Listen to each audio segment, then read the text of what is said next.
All right, we're going to be dealing with our favorite word in algebra, the F word, fraction.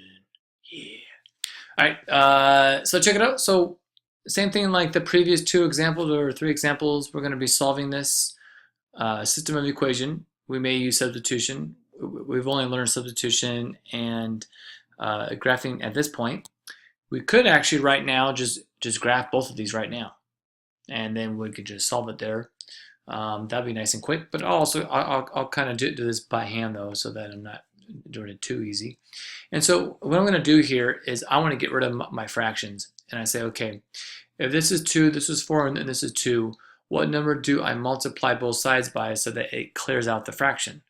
Well, just take the larger number right here, which is going to be 4, or the greatest common factor. So 4 times a half is 2x. Okay, so what's 4 times 1 is 4, divided by 2 is 2, right? And then 4 times 1 is 4, divided by 4 is 1, so that's just 1y. And then 4 times a half is just 2.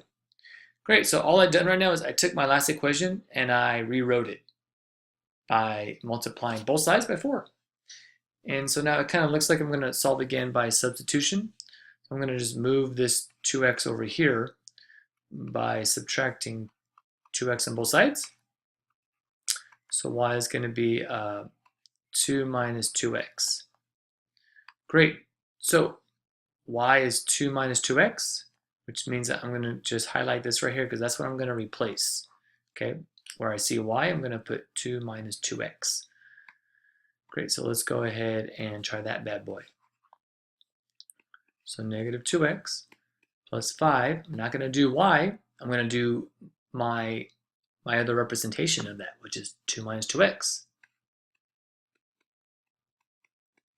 equals 22. So now let's go ahead and use our gnarly algebra skills. So negative 2x plus, let's go and multiply. 5 times 2 for 10. 5 times negative 2x is negative 10x equals a 22. Combine those guys, so I get negative 12x plus 10 equals 22. Subtract 10. I'm just kind of blazing through this right here.